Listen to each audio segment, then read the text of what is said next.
Let's clap it up.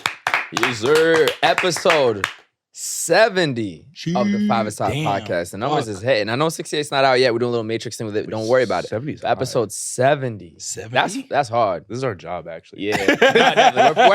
We are legitimately professionals now. We actually, you know what I'm saying? I actually podcast. Yeah, we're podcasters, bro. Yeah, I actually do. We need a what's that award called? Webby is one of them. There's another one specifically for podcasting. ESPYs? No. Not the ESPYs. Yeah. We should be at the ESPYs though. I'm gonna find the podcast award. Who's But today you are joined by What's going on, guys? Seb here. Gabriel. Kendrick.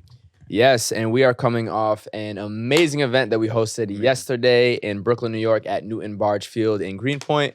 As you can see right behind me on this side is a Las Palmas jersey. So we collabed with Las Palmas on hosting the first ever Canary Cup. Taking place. First ever Canary Cup. Not even happening in Las Palmas. First time ever, and it happened in Brooklyn, New York. When's the last time you made history? Come on, man. Ask yourself that question every day in the mirror. Yesterday. How about you?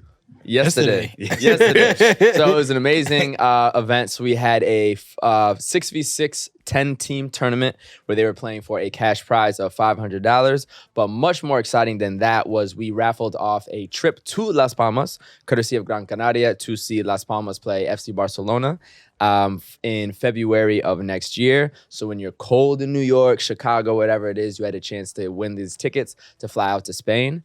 And we had our winner. That was quite exciting, wasn't it? It was amazing. Yeah, that was actually unbelievable. On top of that, we had sounds by our boy DJ Soleil right here. You know what I'm saying? I was doing my best to host and coordinate. Seb also capturing all types of content. Shout out to all of our photographers, videographers, our referee who held it down, kept it tight. Omar for securing the field. Thank you. Our vendors as well. So we had vintage clothing, tooth gems, and homemade knitted wear as well. I mean, all the vibes were there. And the day of after daylight savings as well. So we got the early sunset, which brought its own energy too. Indeed. But how we feel about that event, yo, that was crazy. Yeah, I think that's probably like the coolest thing I've been able to do this past year. Mm-hmm. I think it's unbelievable that a team from Spain, a professional team, trusted us to take advantage of the fact that they were going to be able to be activating in New York. Mm-hmm. And they said, all right, y'all figure out how you guys can make it so that the Las Palmas brand is visible in New York. Mm-hmm. Gave us the keys, and we created that. Like, I'm super proud. Super proud. It's actually insane. And it was short turnaround time too. That was not like this super long plan. But like Drake said, couldn't sit around and wait. I had to have it happen. I had to have it happen, bro.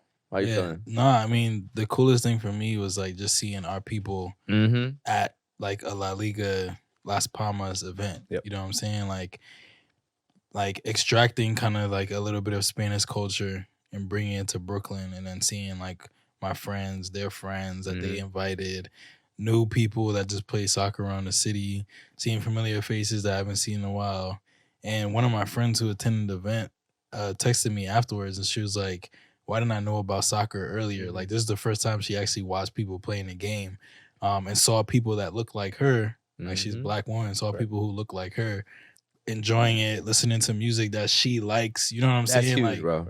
In the city, by the water, the beautiful views. Like, so... I don't know, it was a special moment. Like, just being able to like extract different parts of like the world and bring it home to like our people. And be like, yo, this is something that you can enjoy as well. Like, it's not just for them. Yeah. So I think one of the best things, as you just said, is like the genuine appreciation of all the guests, whether they were a player, whether they were there for the vibes, and just so many of the players leaving saying, oh my God, y'all are really building this community. You know, we at the next one. Like, it legitimately is building a vibe that did not exist in probably the U.S., if we're being honest, but specifically New York and specifically Brooklyn. Where else are you going to see, nighttime game with the skyline view listening to Sexy Drill? Come on. That's what we're here for. It's a fact. With diverse teams playing. It's a fact. Like, I mean, our tournaments are always incredibly diverse. So it's actually great to see. So, definitely had us feeling invincible yesterday. And speaking of the Invincibles, there's been a lot of debate about the Invincibles. So I don't know if it's because Arsenal is kind of fumbling. And so I feel like every time Arsenal fumbles, I'm being honest, they start bringing up 2004 and Invincible. I'm being so serious. I feel like they do it every time. Oh, it's lit. Okay, thank you. Fire. No time constraints, so extra time to shit on the fucking product, right?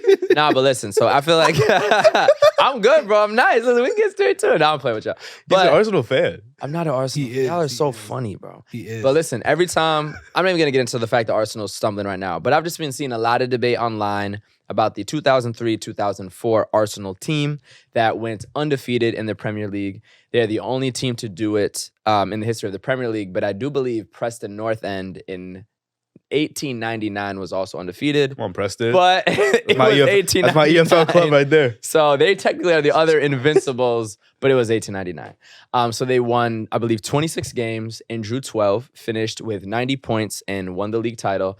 This was in the peak Premier League era. So they had Arsenal, but you also had Manchester United under Sir Alex Ferguson. Chelsea was on the come up as well. You know, you had a lot of big teams there. Newcastle was still in a little bit of a better time. And Arsenal fans are just always claiming that that is the best season ever.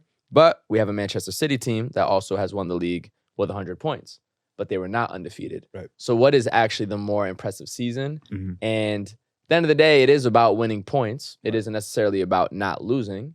But yeah, I've just been seeing a lot of debate about that and curious your thoughts on it. Let me speak on a team that played the year I was born. It's more the idea I agree, behind I it. Like, yeah. I think that going undefeated is an incredible achievement.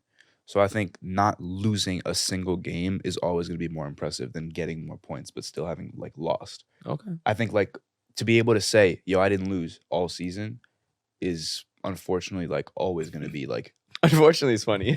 like it doesn't, no, for the City fan, like, and for those that are yo, but I had more points. It doesn't really matter because I can still say to you like, but you lost. And being able to say the sentence, but you lost, trumps That's all. fair. Yeah, it just trumps anything. Yeah.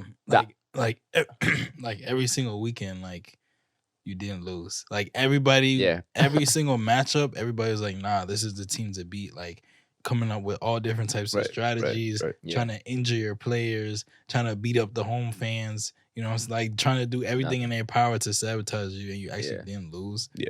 So and in that era, that's tough. I'll say this too, in that era of the Premier League, to get even the fact they had 90 points, let alone they were undefeated, which means they traveled to peak Old Trafford, did not lose. They went to the bridge. They went to St. James's Park. Anfield. They went to Anfield. How could I forget Anfield? Obviously, you know what I'm saying? Because they ended up winning the Champions League the year after in 05. That is quite the crazy achievement. Yeah. So and it's just the level of like camaraderie in that locker room. Yeah. Like, you know, when you go on a winning streak with your mates, it's like different. Yo, like the energy's just crazy. Like you can't compare that energy of being on a winning streak. And now imagine you're on a winning streak for the entire season. Yeah. It is interesting too, because there's also unbeaten streaks that span between multiple seasons that are longer than the 38 of that. That's true, yeah. But to do it within the same set of matches, within the same goal of that singular trophy, I think is still pretty incredible. Yeah. But Arsenal fans, don't rest on that. Y'all need to fix up. Y'all need to fix up. I mean, bro. they saying this could be Arsenal's year because City's going through it too right now. Yeah, they just lost to Bournemouth. They got Pep's talking about, oh, we have too many injuries. We're playing too many games. Yeah, they're saying like this is the first time Pep is talking about like some of the smaller clubs saying like, oh, like we're not really concerned about that. They're like in the past, Pep tried to win everything. Now Pep is in the media talking about, oh, we're focused on the Prem, we're focused on the Champions League. So they saying like, yo, this is our chance. I don't think so. I got Liverpool. The way Liverpool started and knowing that they've won it just a few years ago, I think they have less of a mental hurdle than Arsenal. Even if overall squad, you might think Arsenal's a little bit better. I also think just the fact that Liverpool have Mo Salah and Virgil van Dijk. Mo Salah without the afro. He's balling out, bro. I mean, people are starting to talk about, is he not is he one of the best Premier League players ever? How high does he rank? Yeah. Like to have Salah, right, still in his prime doing that, Virgil van Dijk back at his best as center back too. I just think they have a bit more to offer in terms of experience and those key moments than Arsenal. And they just won this weekend while Arsenal lost again. So I'm surprised Salah never left Liverpool.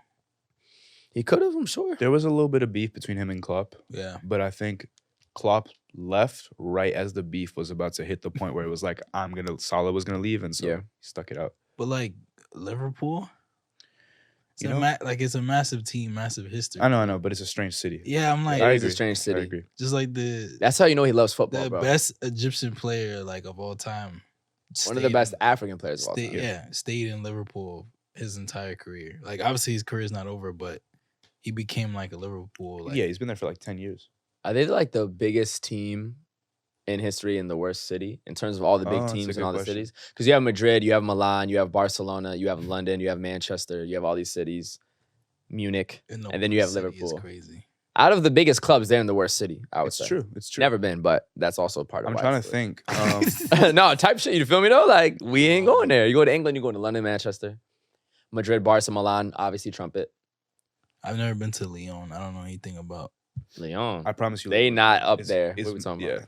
Yeah. Oh, well, y'all just French haters. No, Yeah, but Paris Lyon is has not- amazing. like But Lyon. Lyon- Oh, it's not one of the best clubs ever. No, No. Marseille's bigger. Like, Well, what we in talking terms of about? like market, not like actually like quality. They're a big market team. Sure. Like people. Yeah, know, but there's like multiple teams: Italy, multiple teams: Spain, multiple teams: England, Germany, and then after Marseille, maybe. I think Lyon. that's a good take actually. Yeah. Liverpool is the worst city with the best team. Yeah. Yeah. But It's a good you take. love football, so fuck it. Jokes. They're like the Ravens. Yeah. Well, I just mentioned Munich, Bayern Munich, who plays in Bundesliga. I know Indeed. you got some Bundesliga Yeah, action absolutely. for us as Absolutely. always. We'll start with an interesting quote from Bayern's coach, Vincent Kompany, right? Okay. So recently in the media, it's been, a lot of talk about strikers and goals and goals and goals. But one of Bayern's best players, Jamal Musiala, is not known for his goals, but rather for his performance on the field and everything that he does outside of scoring. So Kompany was asked about this, and they asked him to compare him with a player. And he said that so many great players who, and I played against them, completely turned the game around without all the goals. I don't want us to suddenly start judging his quality or performance just by goals. I think that's a problem for modern football. Ronaldinho, Zidane, those players were decisive in their generations. All this focus on always scoring goals, goals, goals. There were incredible players in the past, and he can be one of them, even if he doesn't score 1,000 goals. I just think it's beautiful to see a manager talking about their own player and taking the pressure off of them, while still likening them to players like Ronaldinho and Zidane, and saying that, hey, even if he doesn't score all these goals, he can still be incredibly decisive by doing everything else. So, I mean, it's high praise. It's an incredible thing to, compare him to those players. But what do y'all think? I think it makes sense in the sense that he wasn't directly comparing him to those players, saying, I think he's as good as Ronaldinho or Of Zidane, course. or I think he'll have the legacy as. He's saying I think he he's could more get there. Yeah, and I think he's more also just talking about really impactful offensive players where it's not about stats, it's about what they Exactly. can do for the offense. Exactly. And I think he is that. Some people also compare him to like a Kaká in Yeah. terms of how he plays and being able to just create action from anywhere. He can pick up the ball in the middle, on either wing, drive past any defender, great passer. And even though he doesn't need to score these goals per se, he does score a lot of goals. Yeah.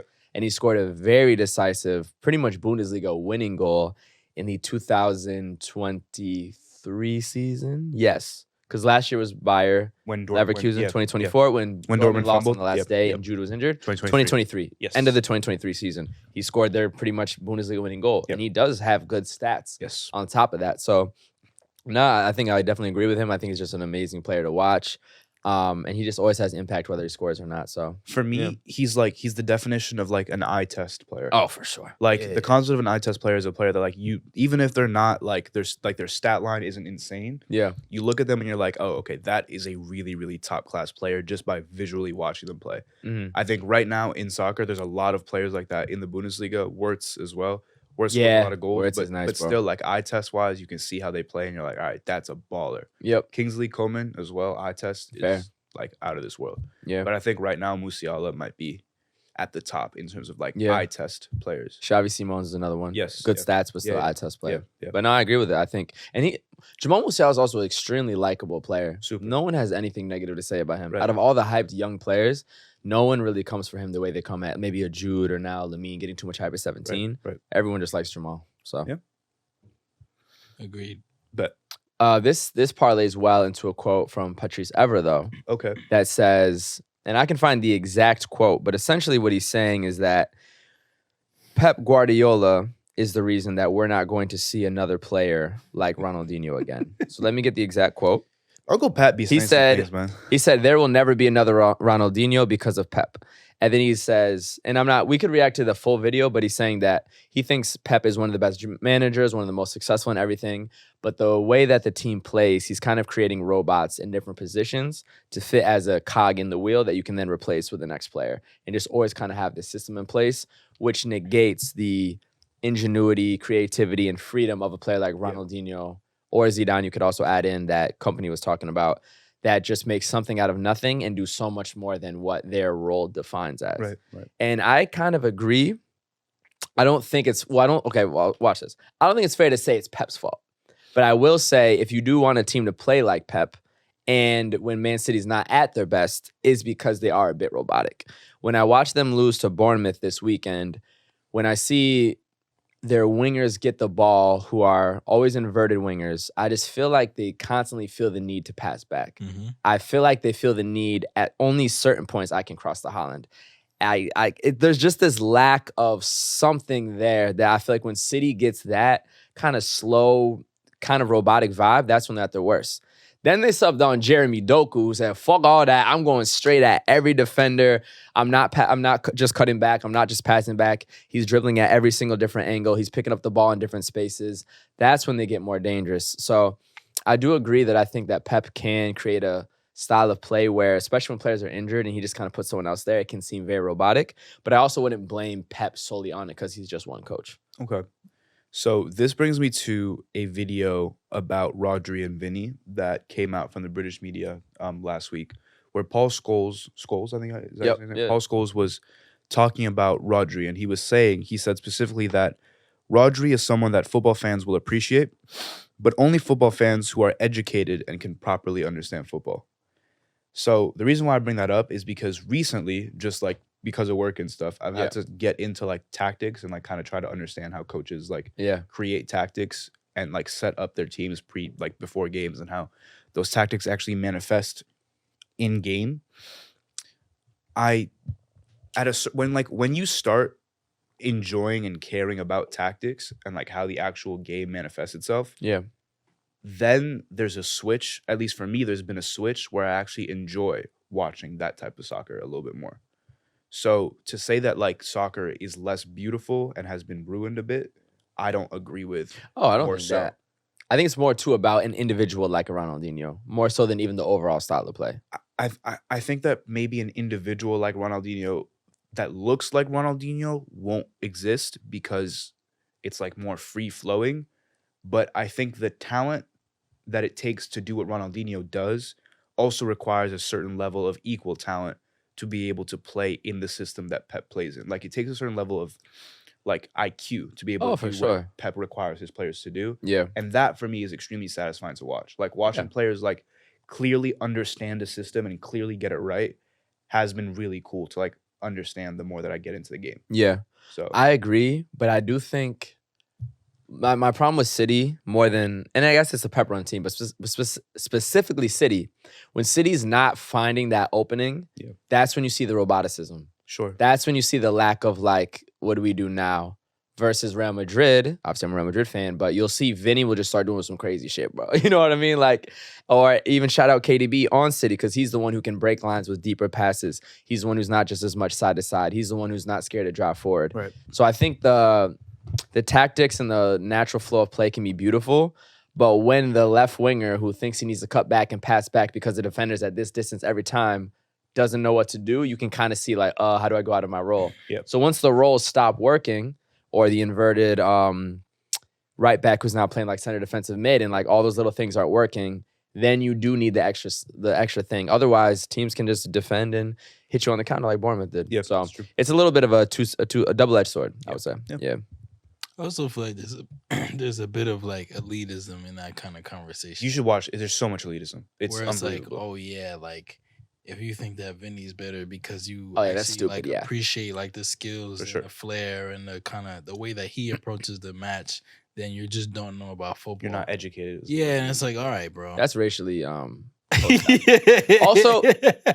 it's like I had this argument at work because I was like, bro, I hate the whole discourse around like, oh, if you don't appreciate the tactical masterclass and the triangles on the pitch and then like you don't know football. It's like, bro, that's not what it is, bro. Yeah. We can agree that we appreciate different parts of the game, right? Like we can agree that I appreciate like seeing a player that's more like attacking, a player that's more like creative, a player that's doing things I've never seen before, versus a player who just fits like his role well in the team. Yeah. Right? Like I could acknowledge that both of those players are great. Yeah. But like that doesn't mean that either of our football knowledge or our football IQ or whatever stupid. is less than the others. Yeah. Also, all the high football IQ people who, like the snobby elitist ones who are praising that, also praise the most ingenious, creative, weird players of the past, which is Dino and Zidane, who pulled something out of nothing.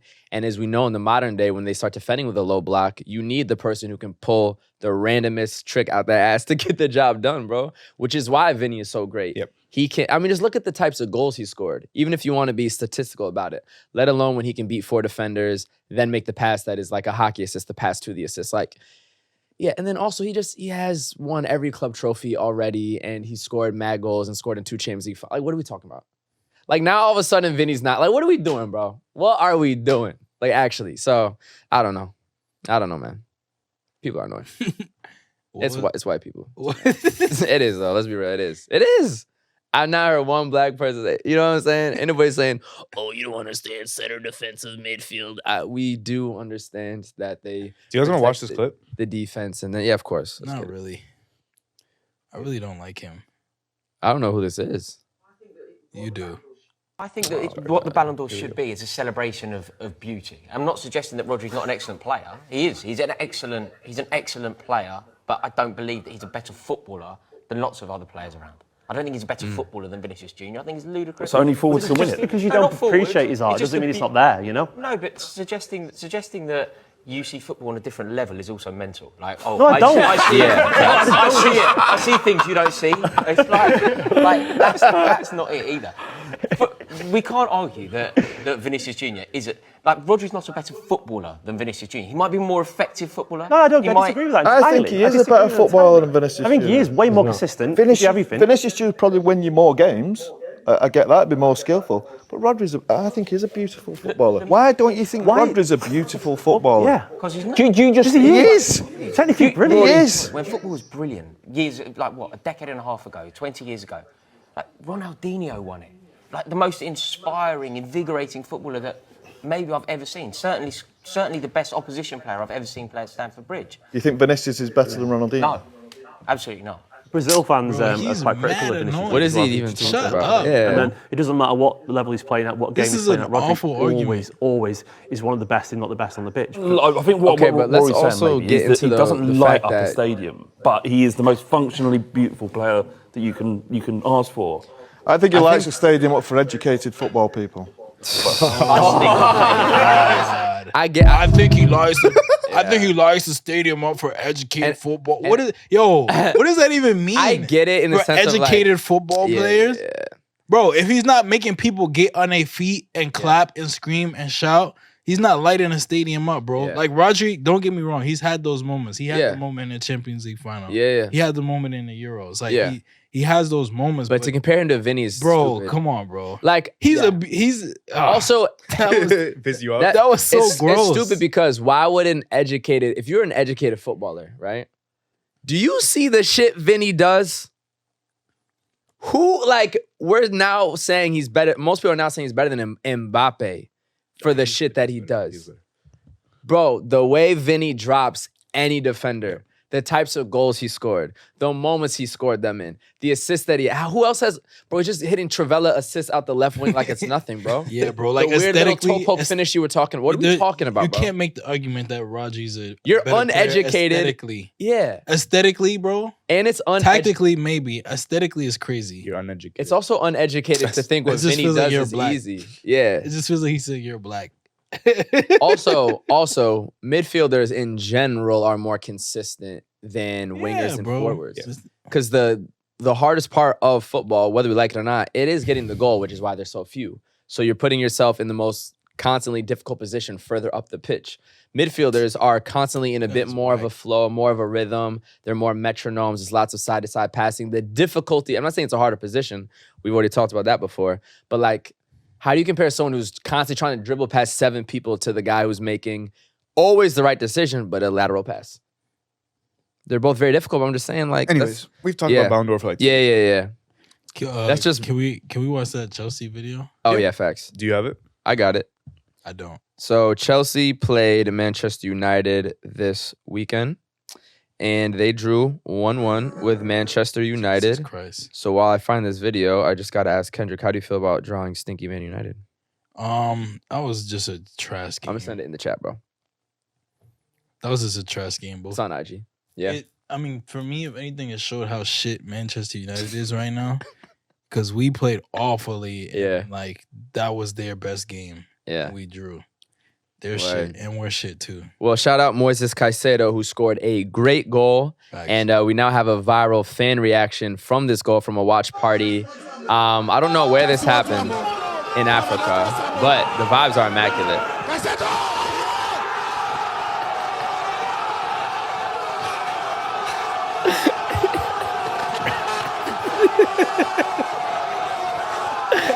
Yo, he ripped on me. This shit is lit. I need to be at this watch party, bro. Facts, bro. This is what we need Cafe Arzuli like, bro. Bro, yeah. What's going on? Chelsea Arsenal coming up Sunday, November right, 10th. with the That's value back crazy. on. Yeah. Yeah, put it back, bro. Now we gotta watch that again. So Moises Caicedo, amazing volley. And this boy, he just rips that shirt. Give me that, boy. Oh, shit. You I didn't even see the, bro. I didn't see the Chunko shirt. No, he ripped his shirt off, bro. The caption is, what if that was a Ralph Lauren designer shirt?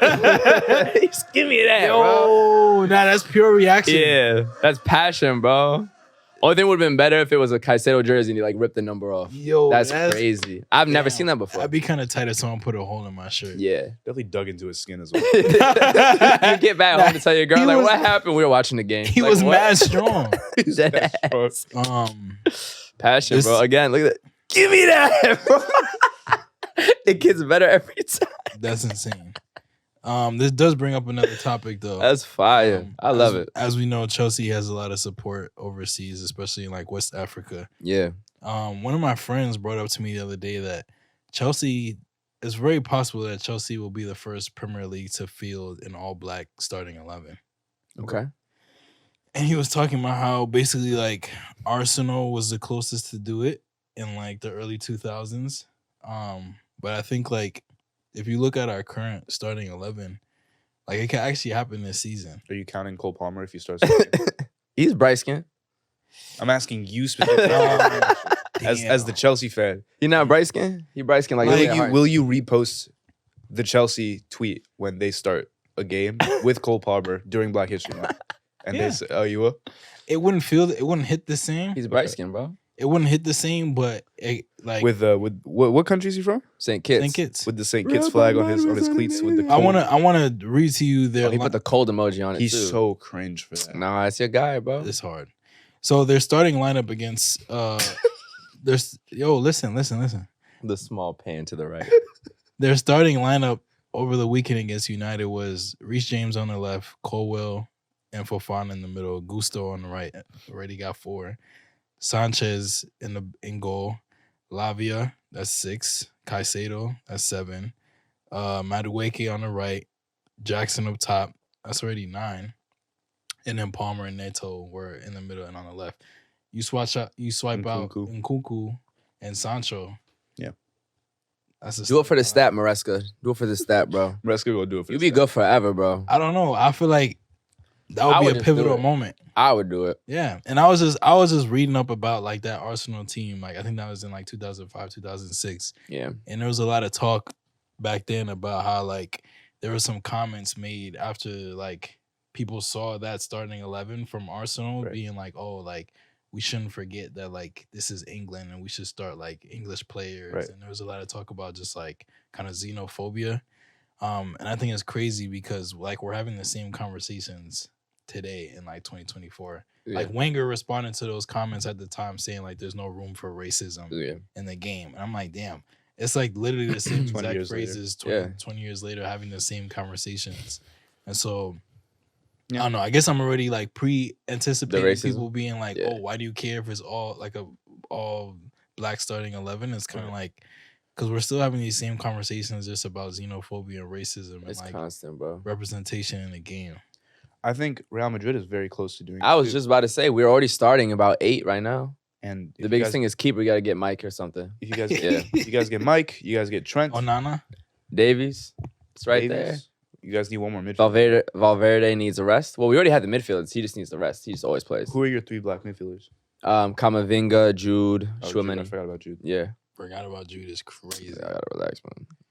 Did y'all see? I can get into I got a topic for that right now. What's up though? I was gonna say, did y'all see David Beckham's new boot?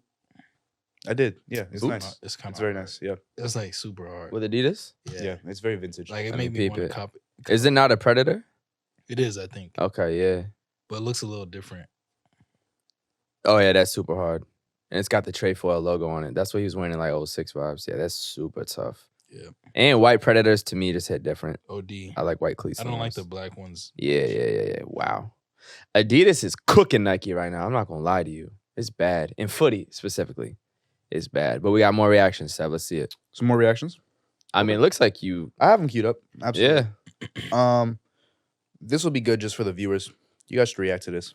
This is insane. Yeah? This is a game in Argentina. River Plate was That shit look like World War III. Yo, the election's tomorrow, y'all. God damn. I would actually be like afraid. That's not safe. Are they shooting it from the stands? Yeah. Well, you're definitely not as wow. How did they get in the stadium? Because those are the official fireworks. Everything in the This is pre-match.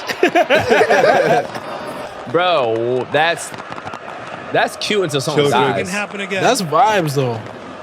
Nah, I don't know, man. Were they supposed to have those fireworks? No, it's super illegal. Those are, yeah, I say the only legal one are the big ones. Bro, what the fuck?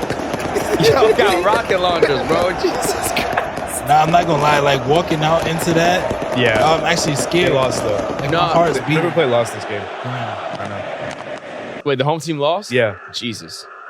That's the That's player- crazy. Yeah. Are they playing Fluminense? Bro, you're actually praying. You're praying to God. No. Montego or so, Brazilian Yeah. team, but they lost. You can't do that and lose. I know. The players folded. I know. You did that and lost, bro. And lost. But But that bitch on the 4th of July. that'd be unbelievable. Rob, I would actually be like afraid. Hey, that's actually a little too much. You saw the player that Too was much. like, you saw the player that was like, Dios. That's too much, bro. He said Dios. Because now you're trusting random fans with rocket launchers to get the fireworks right. I mean, that's lit, bro. Fuck it. Yeah. Let him do it, bro. I'm telling you, You that sound shit's... like you sound like the Football's beautiful. No, that shit's cute until someone gets you hurt. sound like the local fans. Yo, people got hurt. A lot of people got hurt. You know what I'm saying? It's a necessary sacrifice. Nah. No one, like, nothing serious, but like, It's a necessary Yo, sacrifice. speaking of you saying that, remember when the player in Germany got beat up for wearing the Munich Bro, jersey? don't compare what I just said to that. No, I'm not comparing it. By the way, No, Wait, where's people were that? saying that like, nope, that's what happens when you like respect the okay. team. I'm like, wow. Yeah, well- They fans, so to educate you, the fans of a team jumped a player because he was seen in an advertisement wearing another team's jersey. Like they beat the shit out of him for real. yeah, they broke Yeah. his orbital. And then socket. some Europeans were in our comments like, nope, that's what you get. I'm like, oh, okay. Nice. Yeah, wow. yeah. So Oh, there's no fucking way. There's no way in hell that's real. This is Miralem Pjanic, right? Miralem Pjanic, Former baller. former baller. Baller, let me Baller. chill, yeah. Roma, Barcelona, Juventus. This guy is one of the he was essentially Luka Modric in the Serie A. Jesus Christ. I mean, people will let me get that off. Actually, I don't people think will let so, me get that but off. alright. Nah, but City has had like Nedved and all those You're guys, wild. so Pjanic is amazing. he is amazing. Pjanic He's is amazing. fucking He's amazing. amazing. And Pjanic it's like a is amazing. 5'7" lil. Pjanic. He's at least an Isco level baller type guy. No, he's better than Isco, bro. That's debatable, but he's a Bro, baller. I'm Yeah, Fucking go ahead. Point. I was interrupted by you. It's because you say Anyway. outlandish shit. To be fair, Allow. Pjanic has signed for CSK Moscow in Russia, and questionable. this is how they announced him. That is insane.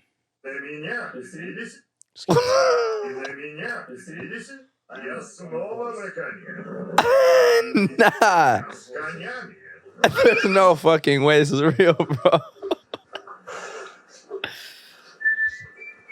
Wait, what the fuck is that jingle from? No. There's more. No, wait, what is going There's on? What is more. that jingle?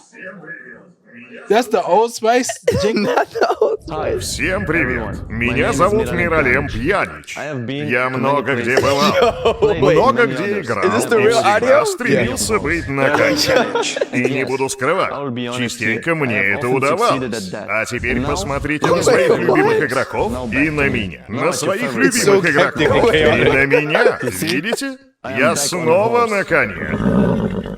И теперь я с конями. Yo, what? I have never seen a dubbed welcome video, and they put the Old Spice lingo at the end. I watched this 10 times the first time I saw it. I couldn't believe what I was watching. All right, so also because it was dubbed, they put English subtitles, and they put his voice in English, and they put Russian on top of his voice. Audio, yeah. And then a horse. Just put Russian subtitles. Okay. Or make him do it in Russian. The horse was very disturbing. The backdrop was disturbing. The horse gave me like invasion vibes. Like Napoleon. He's a conqueror, bro. He's a short man too. Oh my God. Wow. I didn't like that. There's more to break down there too. That's, I mean, I Jesus didn't like Christ. that at all. Why are you signing for Moscow? Very questionable decision. Yeah, wow. Okay. Is that all right, get it off. I have one more thing for you guys to watch. Bro, you got a bunch. This is the last one. Is that one guy who don't be talking? This is Ben White, That's Arsenal his name. player. He was interviewed by Prime Video Sport, and he was asked, and it's been well known that Ben White Don't talk. has had controversies regarding his interest in the sport that he plays as a profession, that being soccer. Yeah, they hate him. The Arsenal fans love him though. The Arsenal fans love him, They but love him, but England, they hate the fact that yeah. yeah. All right, so here it is. I don't know if have you guys seen this? No. I've seen his interviews before, but yeah, you can restart that. Wait, he said he can or can't tell you Can. about the winger? Can. He can, Yeah. but it's not something that he cares about. It's not something that he watches in his free time when he I'll has be the real with space you, to bro. do anything else. This is probably healthy. Super. Because the way that we always hear about, and to be fair, he'll never be as great as the greats because of their obsession. Right. All athletes, right? In our sport, we have Ronaldo, Messi, then you have Jordan, Serena Williams, Usain Bolt, etc. So because he doesn't have that obsession, he'll never be that great. But his mental health might be steady and healthy throughout his entire career, Right. because he does not see himself as purely a footballer. He does not put his entire self-worth in being a footballer. Right. He is able to live a life where he sees himself as just, I'm Ben White. That's my job. I love it and I do my thing, but I'm interested in all this other stuff. So it's honestly probably healthy. And more athletes that I'm aren't going to impressed. be the all-time greats should probably be a little bit more like that. I'm impressed with the confidence to even just say that as a player Fuck it. playing in the Prem. Yeah. Be able to just be like, yo, I don't really watch it like that. Like when I have the free time. Yeah. Like he's a pioneer. Honestly, he's a pioneer because he allows players to be, because he's not allowed to say this if he isn't playing well also. Oh, of course. You can't say that. Yeah. But the fact that he's literally one of Arsenal's most consistent players, and on top of that, he then gets the platform to be able to be like, yo, on my weekends and my free time, this is just not something that I'm like gonna use my time Yeah. to do. And I like that he brings up the example of his mom and his dad. Yeah. Because it emotionalizes it. So he's able to tell people like, yo, when I'm with my family, this is not something I want to talk about. Just like when you're with your family, you don't want them talking to you about your job. Yeah. Like, so It's probably healthy for his ego too. yeah, True as well. Yeah. Yeah, I mean, honestly, it probably just keeps him more focused. Like not watching the random like UCL Yeah. hot replay or like the El Clasico on the weekend when he should be focusing on the fact that he has to go up against fucking Jeremy Doku. You know what I'm saying? Right. Like it probably actually makes him a better player, just more focused on the task at hand. Yeah. Yeah. I think that's healthy. I have one more thing. A couple other players would be Carlos Vela. He's not super into footy like that, but is an absolute baller. One with LAFC. And then we know Gareth Bale and the whole thing about Wales, Golf, Madrid, and all that kind of stuff too. So, all right. One more This is thing about the rebrands. Yes. I love that topic. Unfortunately, this guy's head is going to be in everything. That's all right. Because that's just screenshotted it from his video. But he essentially does a video about clubs that have rebranded. So I'm going to show you guys a bunch of old club logos and new club logos that have been rebranded and modernized. Yep. I want you guys to tell me whether or not you think the logo has gotten better or worse. All right. We'll start with Inter. Worse. I liked the gold before. And they won those UCLs back then too. Something about the new one goes crazy. It's a little I still less. like it. I still It's like a little less complicated. Yeah. Like the IM. Okay. It's giving me too much Montclair though. Yeah, facts. Too much like Montclair. Well, didn't they do the Montclair collab? I think so.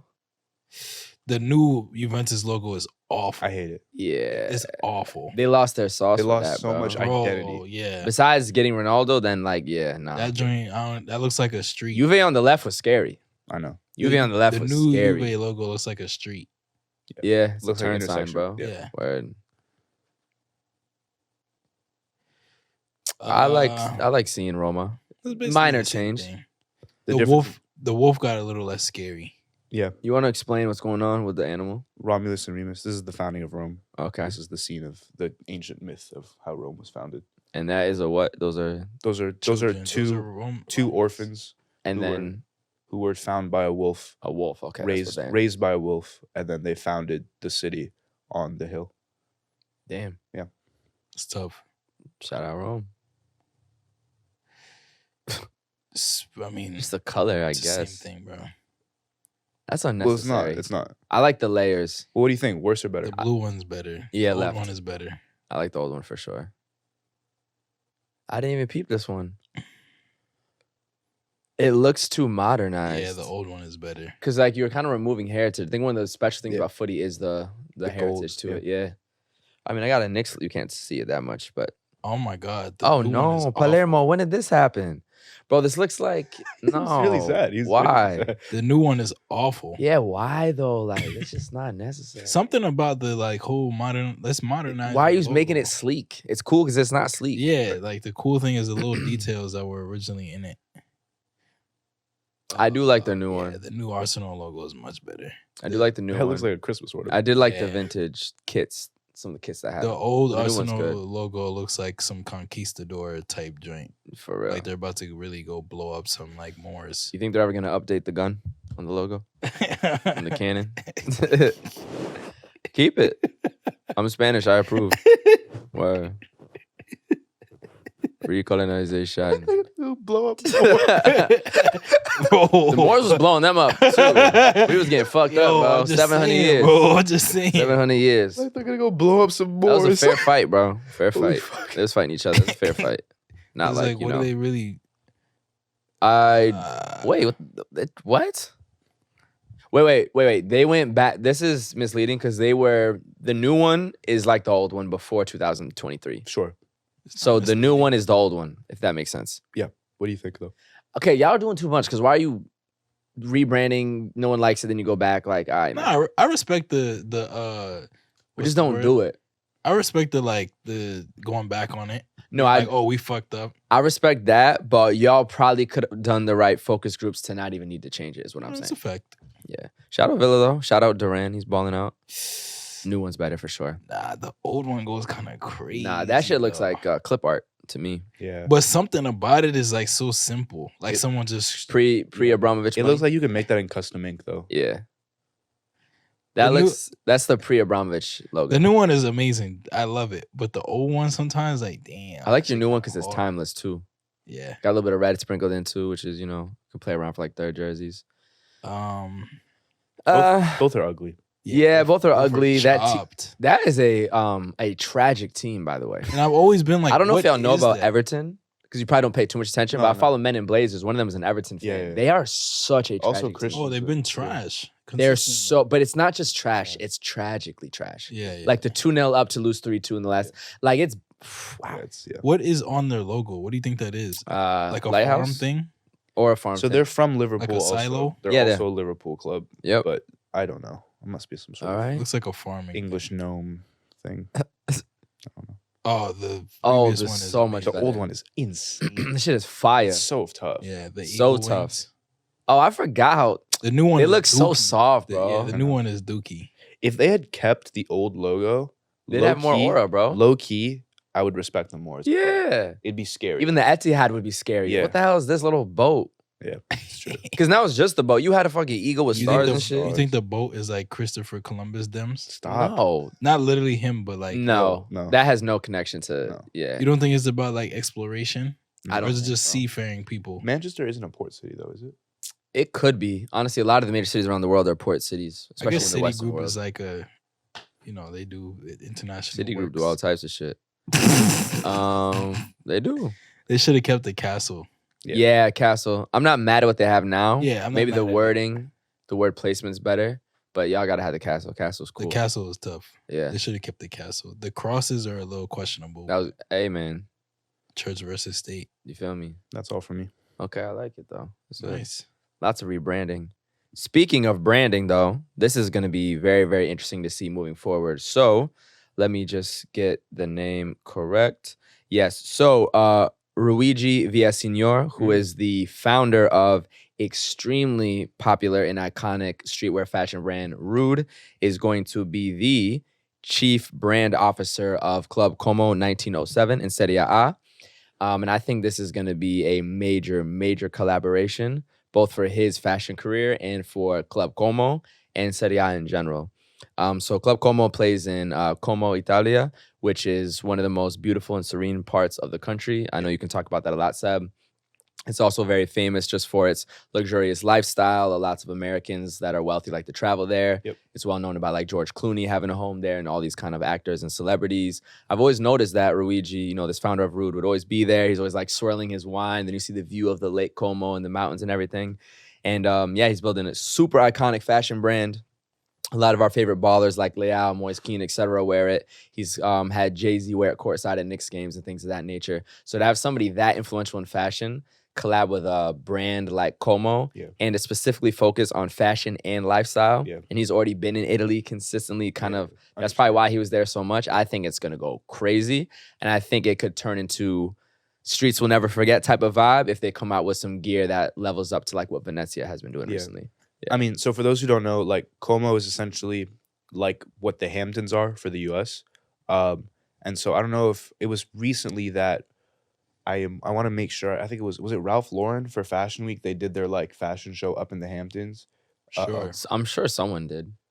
They did like a vintage like Americana like fashion show. Yeah. Yeah, the Hamptons is super famous, bro. And so essentially like the vibe was let's capture this like 80s to 90s like American and I love that for you too. like let's get this like 80s to 90s American vibe of like fashion. Yep. And use this backdrop to kind of like display that. Mm-hmm. Como will then give Luigi the platform to do that, but with Italian fashion from the 80s and 90s. And they did. You're right. They did that. Yep. It was it was the Hamptons. Yep. Ralph Lauren. Yep. Okay. So essentially, what we're gonna see is like that like aesthetic of like old Italian fashion that like was popularized with like the Gucci's and the Armani's. Because all of that was happening in Milan, and all of those people would then go up to Como, which is an hour away, just like the Hamptons are for New York, to like vacation and be away from the city and stuff.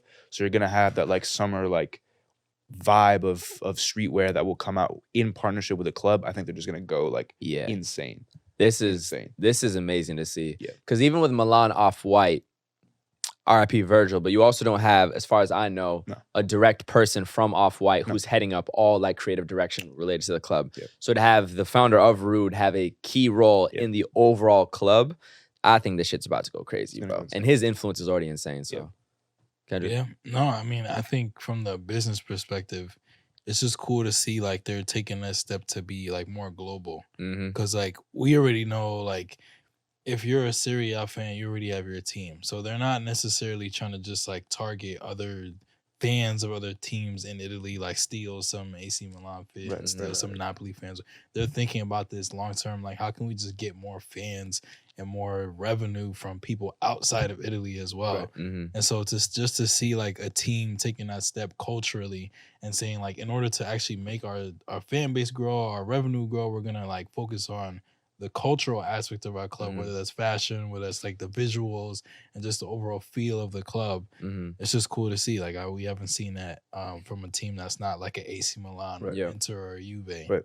So and actually that's one thing I want to directly address is oftentimes like us in America, we get a lot of content from European clubs activating for the American audience or for like foreign audience.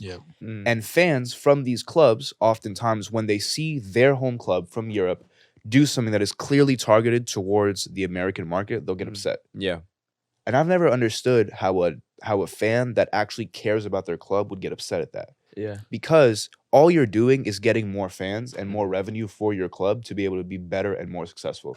So if you're actually a fan, you should actually be much more so an ambassador for your club, much more so a welcoming person to bring more fans in from around the world. Yeah.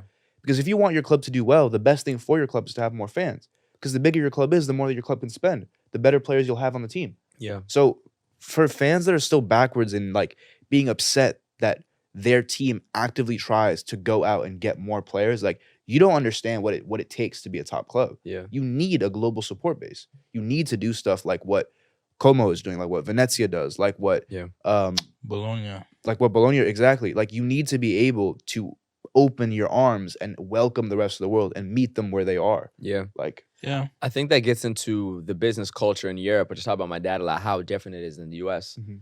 For instance, there's this unbelievable restaurant in Madrid called La Bresa, and you would get a menu del dia, which is first, second, and third course, and like a half bottle of wine for literally, I think the cheapest was 11 euros. Immaculate food. Incredible restaurant in the heart of Madrid.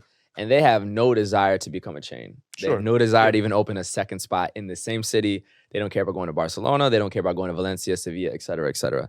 And that's the same kind of idea, I think, with these small European clubs from a business mindset. They're comfortable in kind of where they are, which is setting them back in terms of what their ultimate potential is. But I think there is a little bit of that old man in Italy who has his little ritual, gets his cappuccino, watches the team. Perhaps. Kind of low-key, maybe he only wants to see them ever fight to not get relegated and doesn't ever expect them to even get close to sniffing European qualification. No, that's possible. So I think it really does come from that, the overall business mindset. Because I don't think NFL fans are really care too much about games in Brazil, London, and Munich and Madrid. The same way, you're never going to see if you take the Serie A game and put 5 of them in the U.S. for a season. I don't know if that's true, though. I'm saying the level of reaction, because American business mindset is so different. I think the American fan understands globalizing a game more than the European fan. That's what I'm saying. Understands it. I'm not saying the Green Bay Packers fan might not care because that's also a smaller market, but the NBA's overall reaction to NBA Paris is quite different than if you do the flip to bring the European club to games in the US, which we're now seeing if La Liga ends up doing it. There's going to be quite a reaction, even if shout out Casillas for thinking it's a good idea. I just think that the overall business mindset, almost objectively, is different in those countries than the US. But that goes into capitalism versus, you know what I'm saying? But the problem is with all these American owners. Yeah.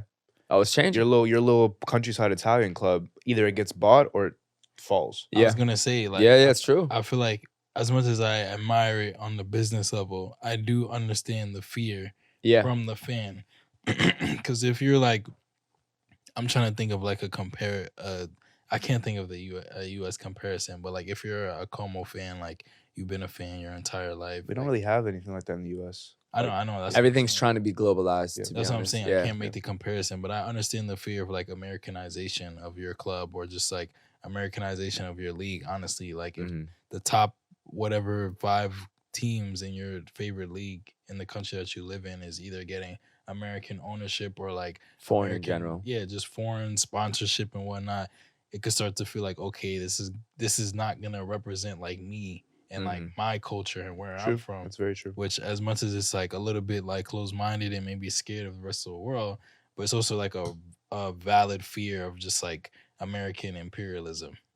No, like, you know what I mean? Like, yeah, it's not even like closed-minded because at the same time, like the club does represent the city, right? And if you just come in and wash away that culture, that's not there. It should be more to amplify it and bring something new to it. I would say, but I do think, from what I've seen with Luigi and all of his visits to Italy, it seems like he loves what is going on in Italy, what's going on in Como. He's living like a rich old Italian man in Como is the vibe that he gives when he's on these trips and shit. So I think he's going to do it right. But I definitely understand why some, fans would be worried about it and whatnot. I think it's different. I think this creative director is completely different to like a club owner. Yeah, facts. Yeah. No, for sure. You had an interesting question, Seb. What? You said, who was the player that scored a goal that sold you on how good they were gonna be, but it was actually just a fluke? Yeah. Who did you have in mind? Like, basically, I saw a video, and I'll let you talk about it. Yeah. But, like, I saw a video of an unnamed player who scored an insane goal at the very beginning of their club career. And a lot of fans were saying, okay, this player, like, I thought was going to be so much better because of this goal. Yeah. For me, it's a player who played for AC Milan a few years back. His name is Krzysztof Pjanic. He arrived. know him, He yeah. arrived at AC Milan and scored something like 15 goals in his first like 12 games or something like that. Yeah. Hat trick against Napoli. Polish like, pistol. Polish pistol hitting the celly. Like it was All that. insane. Yeah. And then he just disappeared.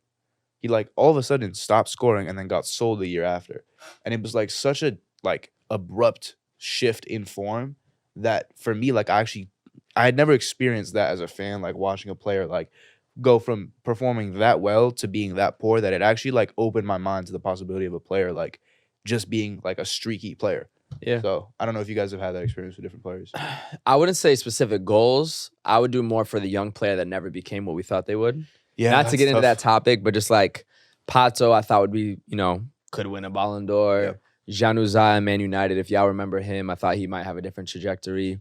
Bojan Krkic on Barcelona. Yeah. I remember when him and Messi were both teenagers balling out for Barca, you thought maybe he wouldn't be as good as Messi, but he would be Messi's running mate in the future. So those are some quick names I thought as young players would progress. And I actually have a topic about young players too after. The goal that comes to mind is James Rodriguez.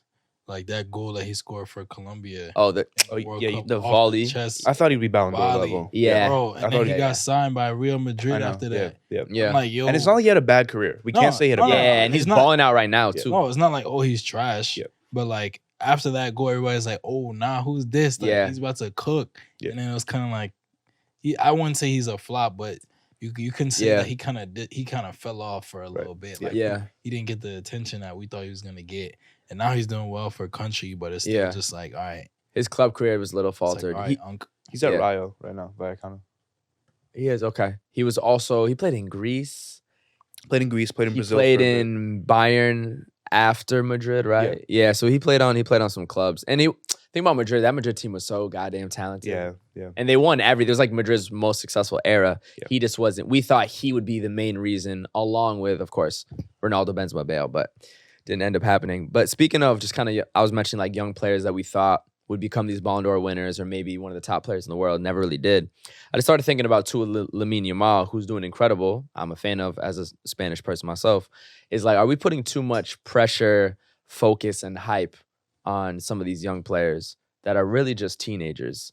And, and it's interesting because like he deserves the praise that he gets, but I think, so it's not about not praising him. It's more just like already talking about him being the next Messi and like how many Ballon d'Ors is he going to win? Is Spain going to get 2 World Cups? It's like, let's just kind of breathe a little bit and give them time to develop as people and as athletes. Because as good as he is now or as good as anyone is as a teenager or early 20s, what makes a career is consistency. What makes a career is how much you improve and what is actually your top level. So I don't know. Sometimes the way we talk about it, it's maybe is it an overemphasis on youth? And then the second you get a little bit older, they build you up to bring you down type of thing. If you already look at the comments about Jude just one season later, I don't know. I just feel like sometimes with young players, maybe we're doing too much. I don't know. That was fire. That made me think about something else actually, because I saw a campaign that Lamine Yamal was in, I think for GQ, and like basically like he was like shirtless in the like GQ ad, and it was kind of like sexualizing him in a way. Oh, really? Oh, really? It was like him shirtless, like looking, like trying to make him like visually appealing, and people were kind of like, why are we looking at like a teenage boy? Yeah. And this like advertisement trying to make him like sexy. Yeah. And so I don't know. Yeah. People, we can argue about that, but it just goes to your point, kind of like how we're treating these people as if they're like full blown adults. Endrick too. Is Endrick the next Pele? It's like, he's amazing, but I don't know. Because I don't think, the reason I'm saying all this, I don't think what the current media status is towards young players is beneficial to the young player. No, I don't think it is long term. Of course it's not beneficial. I think it's very much to build you up to bring you down. Yeah. I think it's very much the second Lamine Yamal starts acting. We talked about Vini's personality last time. If Lamine Yamal is doing it with Jude right now a little bit. Already, bro. Yeah. Jude has won the Champions League at the age of barely 21. What's the quote? He was La Liga Player of the Year. He won La Liga. He balled out for England, or did at least pretty well in the Euros, scored that bicycle kick, but it's already, Jude this, it's the marketing. Like, it's like, I don't know, man. I just feel like where they bring people up to... It's the Green Goblin quote from... Oh, yeah. The one thing they love more than a hero is to see a hero fail, fall, die trying. in spite of everything you've done for them, eventually they will hate you. Yeah. I Which feel like we is- just turn on athletes so fast, Yeah. bro. To already hate Jude, like, damn, bro. And Lamine is at an early start, and he's maybe so young. It's like, what the hell can you say about a 17-year-old? But when he gets to 20, or maybe even next season, Yeah. if he gets a little attitude or the one little thing with the singer girl, and that, that's all it takes. And the media will flip like that. Can you touch on? I'm telling you. Can you touch on this? The 2Js. Yeah, this is super fire. So shout out 2Js, which is a Spanish jewelry brand that I actually have a necklace from. My sister got for me last Christmas. They collabed with Lamine Yamal for custom El Clasico braces that had the colors of Barcelona as well as their logo in the braces. And I'm a Madrid fan, and he scored on us and pointed to them shits. And I ain't gonna lie, that shit was hard, bro. Yeah, that shit's hard. Is That this? shit super, Is it super the hard. coolest? That shit is Is it fire. the coolest on-pitch accessory in soccer history? He's so young that he still has braces is why it's so funny too. He's literally barely 17. It's crazy. I've never seen anything like it. I think I've never seen anything like the it, bro. Nkunku balloon is fire. Yeah. Depay's headband is tough. I like We've it 'cause seen a it's- couple shooting sleeves, but I've never seen someone get braces of the colors for the team. What they got to do now is like a grill. Grill? A grill would be crazy. Can he play in a grill? That's the thing, you can't play in a grill. It would have to be more of a Like glued on like a a grill? permanent like a perma for grill? dentist reasons type vibe. Yeah. But that's crazy. I've never seen no shit like that. Yeah. Yeah. And I mean, the timing of it was unbelievable. And he the cool thing is he remembered to Cheslea. He remembered to Oh, of call it course. He out. had that shit ready. Yeah, which is fire. Andre Lunin, you should have saved that near post. Courtois would have caught that with one hand, but it's fine. One last thing I have. Sure. North Korea women just won the U17 Yeah, they Women's did. World Cup. They did. Yeah. That's unbelievable. And I'm not fully understanding of how they field the team from that country and what are all the rules and regulations around that. But that's pretty impressive. I'm not even gonna speak on that. What's your? I think his question, and I'll just put it out there, is how is North Korea good at soccer? I don't know. Oh, I wasn't trying to say that. Oh, that's what I'm thinking. Oh, no. Why I are would you just say, not- I don't you're not know, thinking- bro. I just don't know the rules around the country. I was surprised they even have a team. But that's what I'm saying. Like, one would think that the rules are so restrictive that it would be impossible Yeah. to field a good soccer team. Yeah, and it's just crazy, bro. Because I know they have so much media blockage too of certain things. So I wonder what gets back to the country. Because I remember they also played in 2014 World Cup. Yeah. Yeah, And- it's just insane. And 2002. It's just insane to think, sports in certain moments of history. Not 2014. 2002. 2014. No, like Ronaldo scored against them. I remember. I think it was 7-1. Really? Yeah. Wow. I have vivid memory of that. It's crazy. North Korea makes you uncomfortable. Clearly. I mean, look. Yeah, damn, bro. It's like Damn. everybody's talking about it. It's not that what's the word? Taboo. Taboo. All right. Well, shout out Okay. the North Korea women for winning their trophy. But music fits what we got. Bowel's new album is good. Tyler, Chromacopia Is it good? is very good. I got to re-listen to it beginning to end, listening to all the words. It's quite insane, but it's very good, very creative. Yeah. What we wearing? Carhartt, Pumas, Carhartt, I think, actually. But McQueen, Zara, Nike Kith collab, which is one of my favorite collabs in sports. I don't even know where these shades are from. Little Dewey, Uno de Cincuenta, and Ian Charms. Daily paper on the kit, fried rice on the jeans, New Balance. Newbies. We ain't no newbies though, because that's episode 70, the 5ASIDE podcast. Yes. Talk to y'all soon. Peace. Deuces.